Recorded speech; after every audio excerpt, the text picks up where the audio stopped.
Moi-même, je ne puis rien faire par ma seule volonté. Je juge seulement ce que Dieu me demande, donc mon jugement est droit. Parce que je ne cherche pas à faire ce que je veux, mais juste ce que veut celui qui m'a envoyé. Si je témoigne pour ma propre défense, ce que je dis ne constituera pas une réelle preuve à vos yeux. Mais il y a quelqu'un qui pourra témoigner en ma faveur. Et je sais que ce qu'il dit de moi est vrai.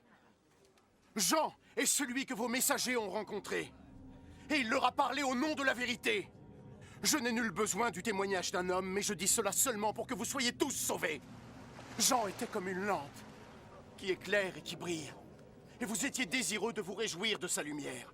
Mais j'ai en ma faveur un témoignage plus grand que celui de Jean. Ce que je fais, c'est-à-dire les actions que mon père m'a chargé d'accomplir, ces actions parlent en ma faveur et montrent que le Père m'a envoyé. Et le Père qui m'a envoyé également témoigne en ma faveur.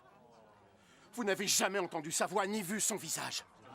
Et vous ne portez pas son message dans vos cœurs, parce que vous ne croyez pas en celui qu'il vous a envoyé. Vous étudiez les Écritures, parce que vous pensez sans doute y trouver la vie éternelle. Mais ces mêmes Écritures parlent de moi.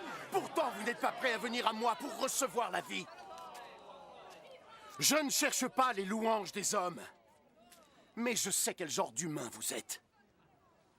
Et je sais que vous n'avez pas d'amour pour Dieu dans vos cœurs. Je suis venu par la volonté de mon Père, et vous n'avez pas voulu me recevoir. Cependant, quand un autre viendra en son nom, vous le recevrez.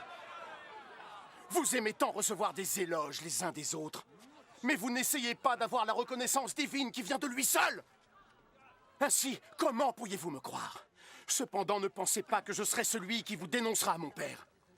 Moïse, en qui vous avez mis tous vos espoirs, est celui qui vous accusera.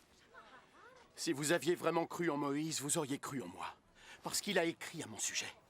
Mais puisque vous ne croyez pas ce qu'il a écrit, comment alors pouvez-vous croire ce que je dis ?